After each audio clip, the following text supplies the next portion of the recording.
Truth be told, I'm here because of my son, Adiraj, who said, Dad, you need to go and talk at the VFX Summit. And I said, I don't know what to say. And he says, come on, you have a lot to say all the time. I'm sure you have something to say.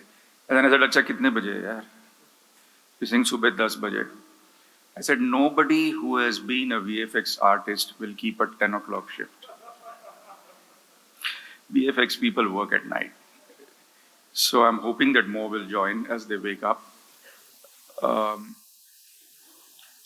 My journey with virtual production started in the COVID. We had bills to pay and projects to complete, and we weren't being allowed to shoot on the street, or there was this bubble and that bubble, and there were too many bubbles. So we said, okay, let's try this new Mandalorian thing. And I spoke to some VFX friends that I have, and I said, yaar, ye Unreal Engine मालूम है क्या तेरे को? He said, नहीं सुना है मैंने, but बहुत complicated है. I said, अच्छा. I called up 3-4 people. Nobody knew. I said, how tough can it be? Make a world and put on an LED screen, right? Let's do it. It's not that simple, let me tell you. There are loads and loads of things, and when you get into the world of VFX, you realize what VFX artists are and the lack of respect that they get. The hours and hours that they put in that dark room in front of a monitor that can lead to severe depression. And they do it day after day, night after night. And I know this because I became one of them. To get my films done, I had to learn the Unreal Engine myself. So I started with YouTube, then went to some classes, level design, then lighting, then assets, then materials, then textures, and I went, oh my God, this is a universe out here. But I'm proud to say that I, at the age of 50, managed to cram in all that was enough for me to go and make a film virtually. And then I decided, you know what? I'm tired of going to locations. I want to make a full film on the studio floor. I don't want to go anywhere. I want to use Unreal Engine. I want to use virtual production. And they thought I was a madman. But I did it. And I'm proud to say that my films now, 1920 is releasing, on the 5th of May, is entirely shot virtually. The entire film has been shot on one sound stage. And the work that my VFX people have done is amazing. VFX people are the new tool of storytellers. The fears that I have started with a very good VFX technician that I met. And I said, and he was so good at Maya, and he could also, do some Blender. And I said, why are you not on Unreal Engine? You're so good. And he said, sir, we can't afford to learn the Unreal Engine. And I said, why is that? He said, sir, because the configuration is very expensive. And I felt, what a waste. Here is a guy who is not learning the Unreal Engine because he doesn't have the wherewithal to do it. And then I saw the state of Unreal last night. I'm sure everyone else here saw it.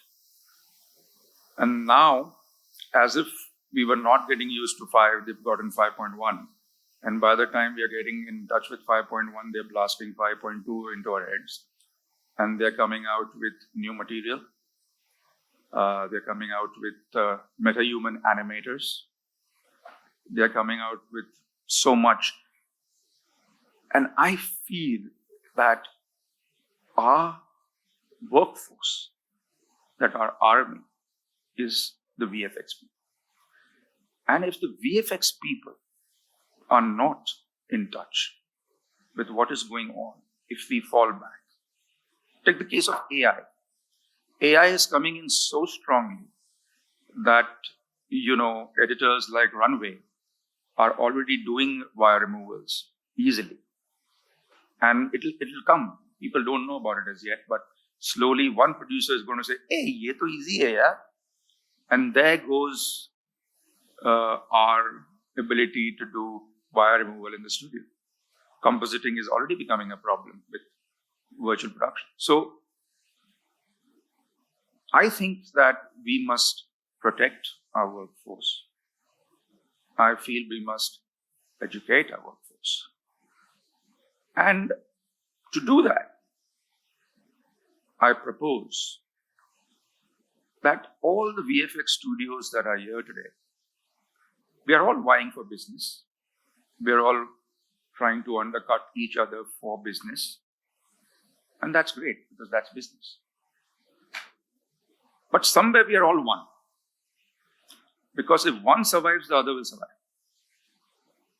Take the case last night of what has happened. Quixel, Unreal Marketplace, Sketchfab, and ArtStation. 4 companies that provide assets have come together. And they're going to call it Fab. And Fab should come out in another 3-4 months. And Fab is so fab that you don't even have to import it. It's a drag and drop straight into your editor. This is what they are understanding. This is what we are not. If Sketchfab, ArtStation, Quixel, UE, if they can all come together, we need to have an association or a website or a pool of funding where we can all train Unreal artists, animators. In time you're going to need specialists, like take the case of Marvelous Designer. Now, Marvelous Designer is a fantastic tool to create clothes and real kind of clothes. And they can also animate. But it's going to become a specialty. You will need people to just animate clothes. You'll need people to animate props, assets. And we will find that we are finding lesser and lesser people able to do that. There should be a pool from where we can pick artists for our companies. And for that pool to be there, we need to create that pool. All of us, if we get together, all of us, VFX studios, and have a budget to train people, and then have them go out into the world, we will be not only serving ourselves, but we will be serving our personal interests in the long run. And that is my proposal. Thank you very much for calling me here. And thank you very much for listening to me. Thank you.